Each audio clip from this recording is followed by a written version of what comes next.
Hello and welcome. I'm Kenzie. And I'm Carli, and this is Ask a Therapist. Each week, we explore life's most relatable questions, from relationships and boundaries to burnout and self-worth, all through a therapist's lens. We're licensed therapists, but this isn't therapy. It's a place for insight, reflection, and a little humor along the way. Your questions, our insights. Ask a Therapist. This podcast is intended for entertainment and educational purposes only. The content shared should not be considered a substitute for professional mental health care, diagnosis, or treatment. We strongly encourage listeners to seek help from a licensed mental health professional for any personal or psychological concerns. Any advice or commentary offered is based solely on the information provided. As such, we cannot guarantee any specific outcomes, and the feedback given should not be interpreted as professional mental health advice. If you are experiencing a mental health crisis, please call 911, 988, or 211. Hello, and welcome back. We are staying in line with our holiday theme right now. And so for today's icebreaker, Kenzie, I'm curious to know, what is your favorite holiday movie?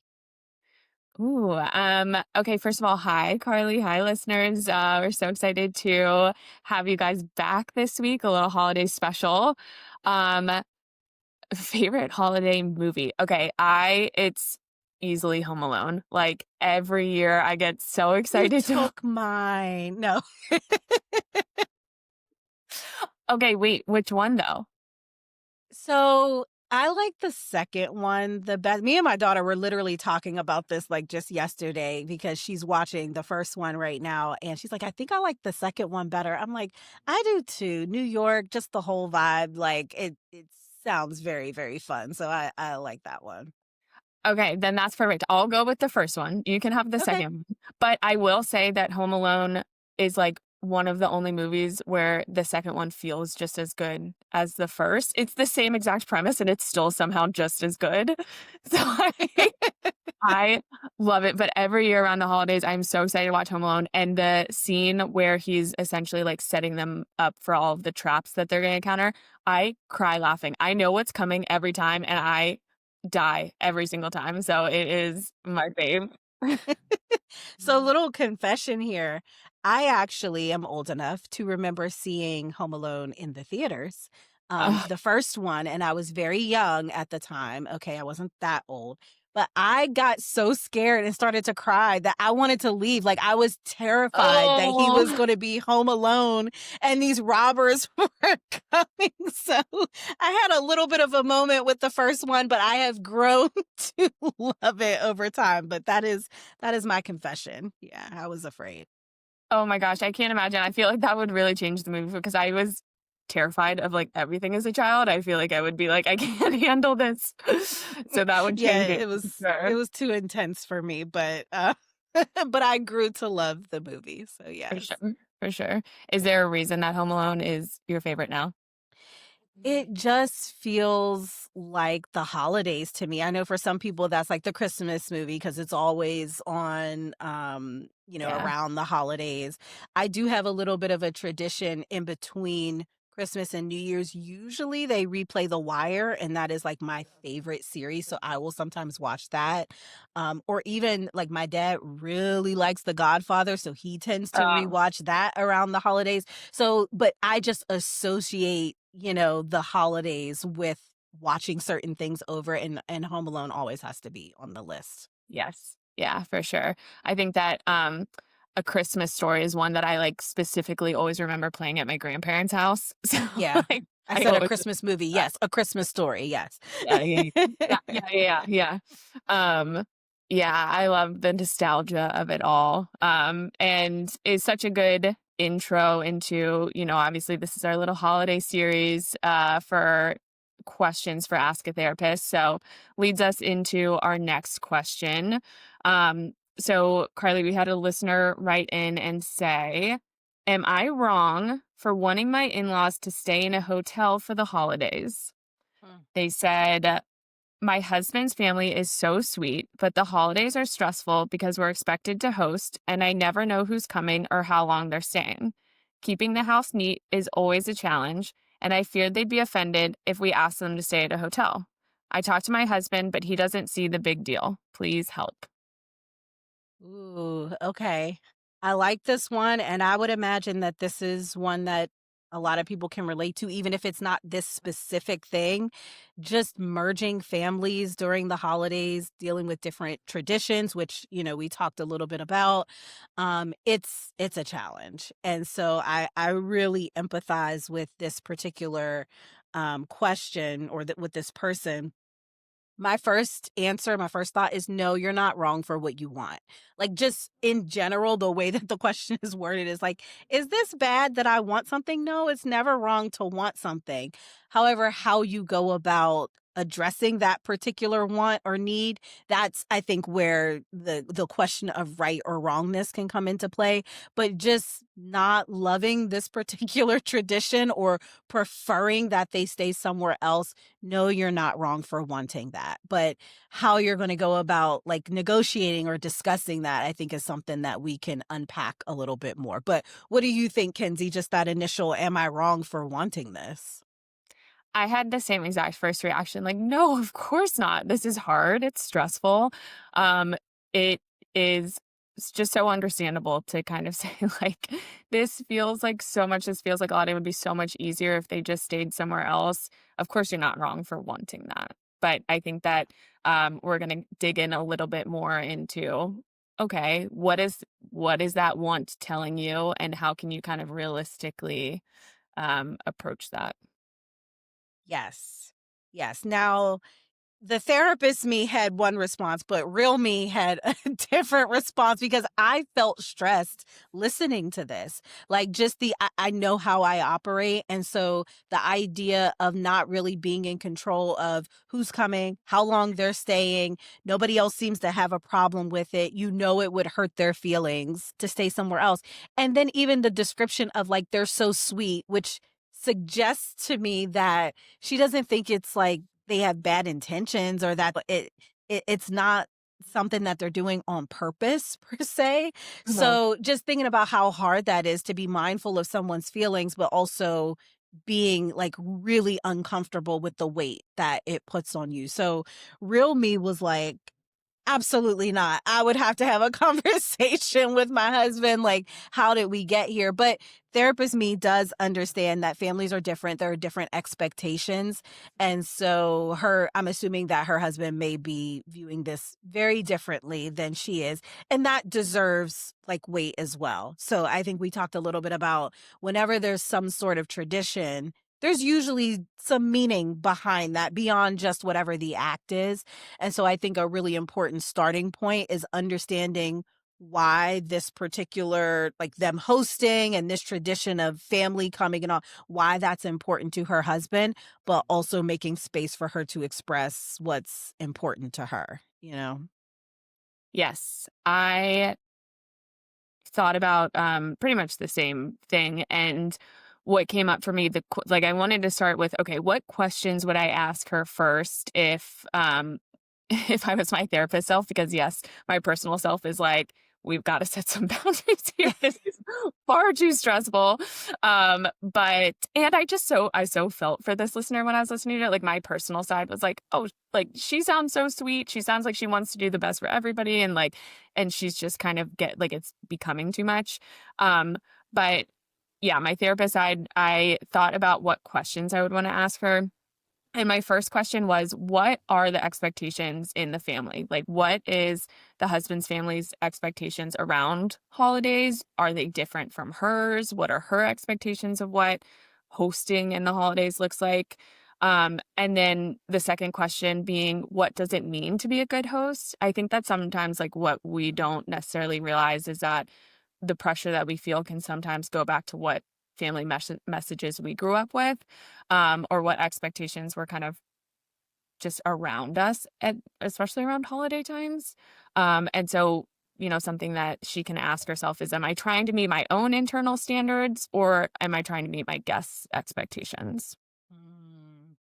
I like that. I didn't even think about that in terms of how she's defining what makes a good host because I'm hearing her, it's hard to keep the house neat and all of that. And it's possible that that matters more to her than anyone else, but also it's her space, you know what I mean? And so I think that is fair to consider. Like, she may have a standard, her husband may have a different standard, his family may have another standard, but what standard is she trying to meet? And is she potentially adding a lot more pressure than maybe is necessary?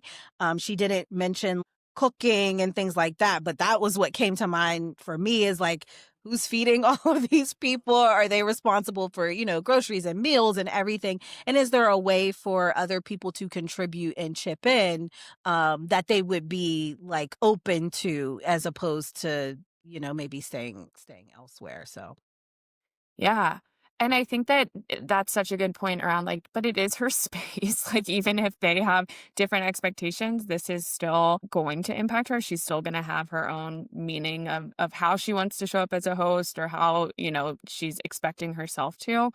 Um, and this isn't something that came up for me when thinking, when going through this question was, um, is there some over functioning happening? Like, her husband kind of is like, "No, it's not a big deal." Maybe his family is like, "Oh, it's not a big deal." And so Mhm. then she's left to have to make sure everything goes smoothly and pick up all the pieces, and kind of, maybe it is really easy for him and his family because she's kind of had a pattern of making sure that it all goes smoothly, and they might not see or recognize or realize that. And so, just to so that people know what the definition of overfunctioning is. Overfunctioning is when one person takes on more responsibility, either emotionally, logistically, or practically, than is actually theirs to hold. And it often happens when we're anxious, and it can look like trying to anticipate everyone's needs, manage how people feel, and carry the weight of making things go smoothly. And that leads to exhaustion, feeling resentful, feeling unseen, especially if, you know, somebody else, for instance, her husband in this example, kind of views it as not a big deal. Yeah, I over functioning to me goes hand in hand with burnout. You just kind of like Yeah. welcome burnout a lot sooner. And it's possible that that could be the case here. Like, maybe she's holding just more responsibility than is necessary. And I think your point of, maybe it doesn't seem like that big of a deal because of her over functioning. I think that's one of the big things about over functioning, is like, other people can be somewhat oblivious, because as long as you do it, then no one else has to. And so, yeah, of course they don't think it's that big of a deal. It reminds me of a meme that I saw, or a reel or something, and it was basically about a spouse, a male spouse, talking about like the magic that happens overnight, where he like sometimes leaves stuff out on the coffee table or leaves stuff in the living room to see what happens, and he's like, it's like magic, you wake up and it's gone. And the partner, the wife, whatever, she's looking at him like, I'm the magic, dude. Like, what do you mean? That's me picking up behind and, making sure that everything goes well. I don't know for sure if that's the dynamic here, because she didn't necessarily say that like her husband is unwilling to help or anything along those lines. But I think you bring up a great point of, like, sometimes it's the people behind the scenes, kind of like the elves doing all the work, that make the Christmas magic or the holiday magic or whatever that is. And it's a different experience for them than it is for all the people who are maybe enjoying and just partaking in the festivities. So, yeah, overfunctioning could definitely be a factor here. If that is the case, what would you recommend for her in terms of like countering this? Yeah. I did write down some like practical tips of what Okay. I thought could be helpful. One, I would clarify expectations early. I would have her husband reach out and just kind of say, "Hey, who is coming? How long are they coming for?" That is absolutely fair to ask and to know. And if they're kind of like, "Oh, we don't know, we're not sure." Like, I think it's also okay to say, "Well, we need to plan for this. We'd like to know by this date." And to kind of set those expectations to make it a little bit easier. Um, Sharing the load. You don't have to, again, we don't know that that's what's happening, but if you feel like most of the responsibilities are on you, have people bring food. let them clean up, like, and not feeling like you have to do it all yourself. Um, I've got some more, but I'm gonna pause there. I wanna see if you have any thoughts around this. Yeah, no, so my thoughts were similar in that I do think this is an issue between the husband and the wife, not necessarily the wife and the husband's family. Sure. So I am on the side of this is to be negotiated within the marital contract, because it the husband's family is an extension of him, but he's got to manage those relationships. And so if it's an issue for her, I think she needs to take it to her husband and just like you're saying, to clarify expectations, I think even before getting there, taking the moment to think about what's important to each of them and being able to express that is important. But then, like, being willing to look for compromises. And I think that some of the things, exactly like you're saying, like, okay, maybe you do put a limit on the number of people, or maybe you need to know exactly how many people are coming or how long they're staying. Maybe there's a limit there. Yeah. Maybe there is a little more shared responsibility when it comes to cooking, shopping, maintenance of the house, things of that nature. Maybe she needs a break and she needs to, step away. Maybe there's a rotating of hosting. She mentioned that they're expected to host. I don't know if they're maybe the only ones with the space or how that ends up happening, but like maybe there's a negotiation about rotating. I think finding those compromises with her husband is where it's got to start.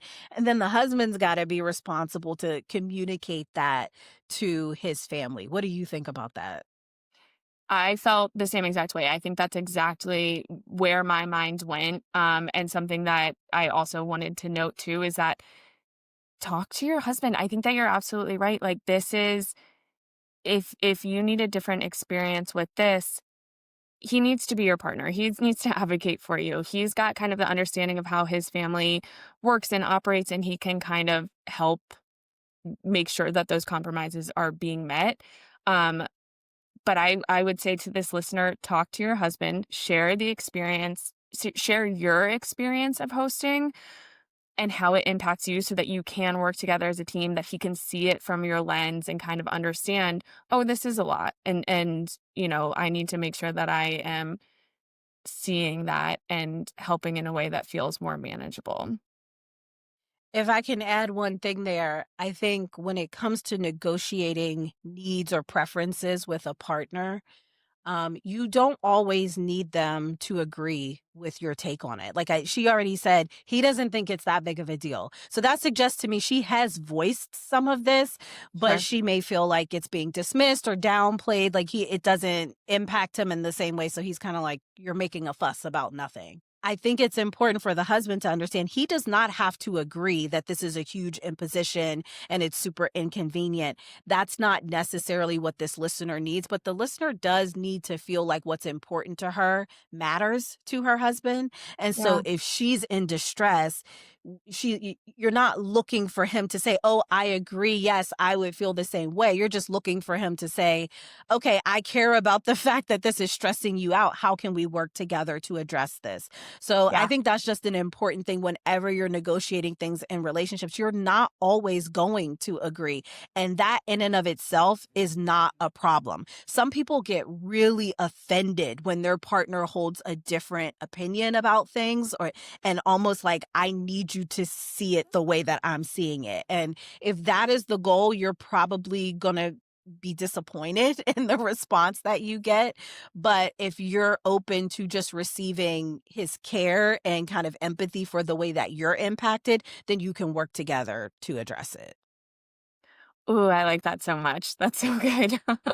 But because I think that you're right. I think that people want to feel validated in their experience, but Sure. that doesn't always have to look like that person feeling the same way. That can Right. look like, okay, I see and I hear you, and I'm gonna um, show up for you because I care about you and because this is your experience of the situation. Right. I Yeah. like that a lot. Um, I had one more kind of like practical tool, but I think that I think it's also okay to set those gentle boundaries. Like if you don't feel comfortable asking your husband's family to stay in a hotel, or you think it's going to cause friction, or you think that, it's your husband's not going to appreciate that. I think it's okay to say, "We're so excited to have you. We can host you until Sunday," or, "We can't wait to see you. We've got room for you until X date," Mhm. and work together, and if that helps make it feel more manageable too. I think this is another important piece to consider is some of this the listener has also contributed to by like the precedent that they've set. And so I would encourage them to take that into the conversation with their spouse.